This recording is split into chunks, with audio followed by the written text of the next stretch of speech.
Hi, this is Chef Jamie again, doing our club boxes for you guys and recipes for the week. What we're going to do today is we're going to do the steak salad, and I'm going to give you a few tips on this, but for the most part, this is a pretty simple process here. So I'm going to talk about marinating the steak. I like to marinate, especially at home. I like marinating in these bags.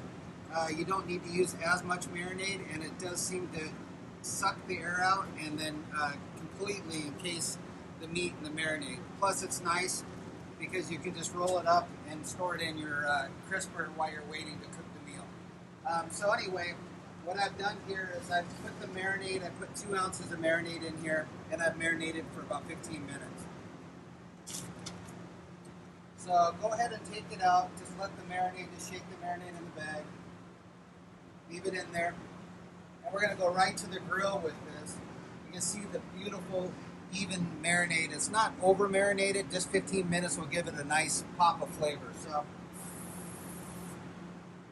little pan spray directly onto the steak will help it from sticking on your grill. And also liberally spray your grill too with a little pan spray, non-stick of your choice. Right onto the hot spot, and we'll start grilling. Immediately, the gloves come off. That's a single-use gloves. Now we're going to make the salad part of it.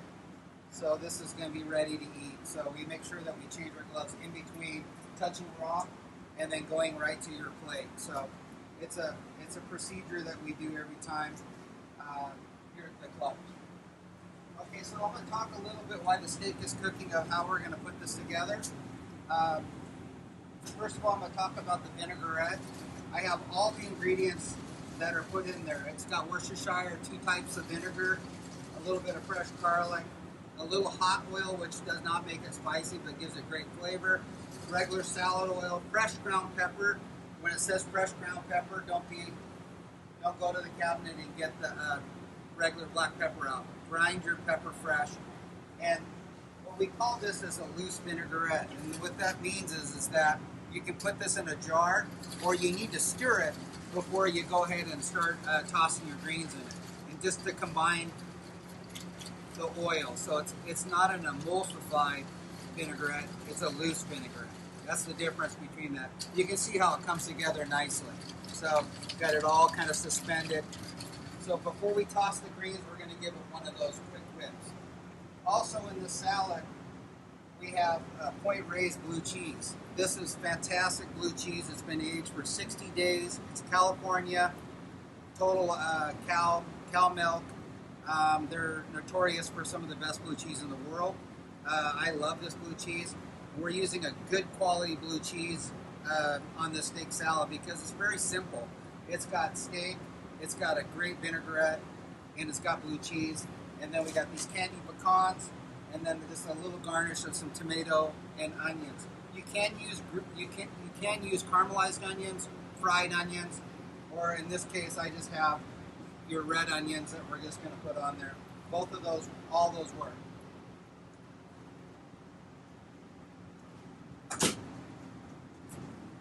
Okay, so we have some mixed greens, and we're going to put the mixed greens in the bowl. And your favorite greens that you get, any kind of mixed greens will work. I personally like a little bit of the baby greens, and then I also like to just kind of throw in, especially in a steak salad, a little romaine lettuce. And the reason why I do that is because I like that crunch, and so once you throw the vinaigrette on it doesn't just wilt down. And if you happen to have some spinach in there, a little spinach in there, that'll be good too. So that's a nice portion for once we toss it with the vinaigrette. That'll be that.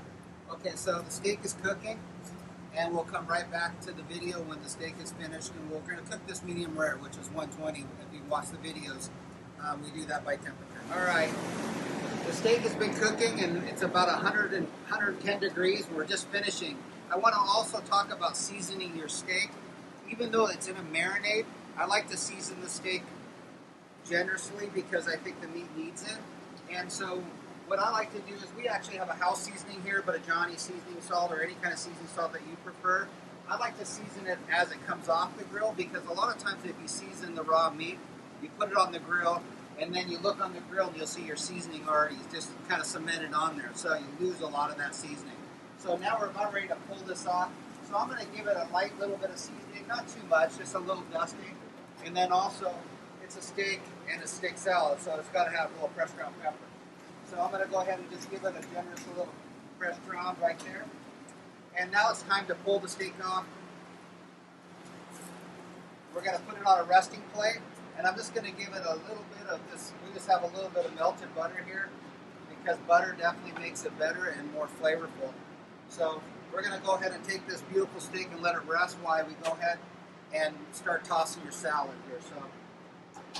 So once again, we got the re-emulsification process going here. We're going to whip it up and kind of bring it all back together, so we're not, the oil's floating on the top, and we want to mix it real well. Okay, so this dressing's very strong, so we do not want to put too much dressing in there. That is a big mistake a lot of people do. I grab some tongs here, some clean tongs, and we're just going to lightly toss the greens and the vinaigrette. And it's going to wilt it slightly, but you can see it's not just drenched in it. And that's kind of what you're looking for, is just lightly coated, okay? So we're going to plate this up.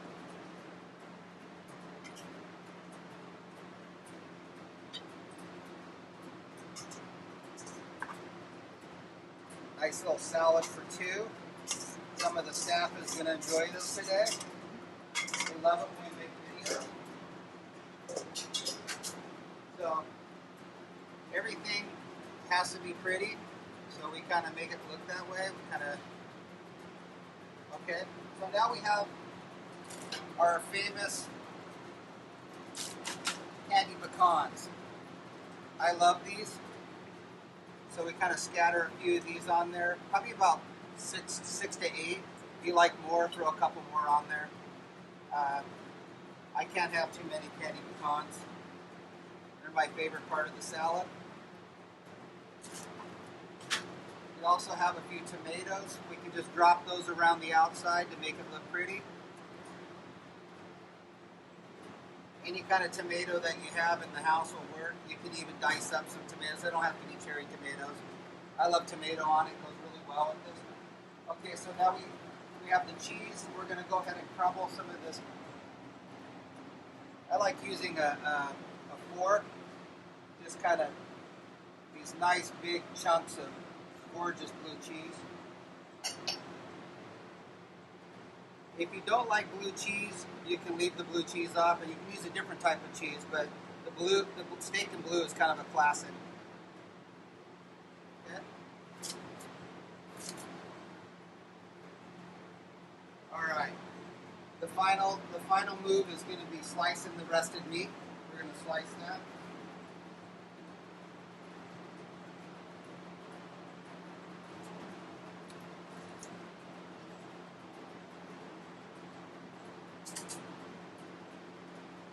So about 4 to 5 minutes on the rest, and we're going to slice this on an angle. Just basically taking that and just taking your sharp knife and just slice it nice and thin. We always do a little bit on an angle so you can kind of get that beautiful fan. See that? Gorgeous. Okay, so the key to the resting is to keep all the juices in there, because if I was to cut this and that steak was hot, the juices would be all over the cutting board. So that is the key there.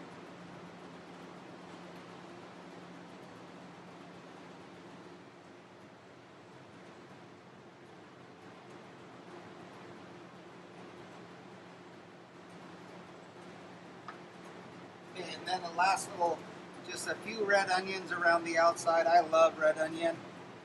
The key to the red onion, too, I didn't mention this earlier, is slice them and rinse them under cold water. It makes the onion flavor a lot better, especially on burgers. We do it on all of our red onions here. It's something that we do. It's just kind of what we do here. So it makes the onion taste so much better, and it takes kind of the heat of the onion out of there, and it's better on the salad. So anyway, there we go. Steakhouse salad. Enjoy.